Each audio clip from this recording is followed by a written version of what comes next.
یه پاس بیرون پا، بسیار پاس خوبیه. اندریک تک به تک با رمیرو، یه ضربه یه چیپ و دروازه باز میشه.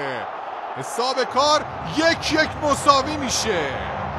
اندریک فیلیپ موریرا د سوزا رفت و برگشت به رئال سوسییداد در رقابت کوپا دل ری گل میزنه.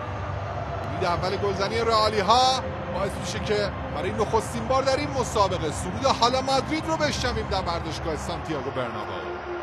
چه پاسی داد وینیسیوس، از اون پاسایی که تخصصش رو داره.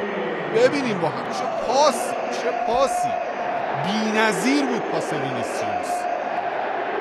70% گل باید بنویسیم به نام وینیسیوس. چیکار کرد؟ ضربه بسیار زیبا از اندریک. اعتماد به نفس میخواد که جلوی الکس رمیرو این چنین بخوای ضربه آخر بزنی. هر دو بازیکن برزیلی بسیار عالی بود و در نهایت رئال در مجموع دو بازی رفت و برگشت با 1 گل پیش میرفت. تقریباً 15 دقیقه زمان میخواستن تا این گل رو جبران کنن.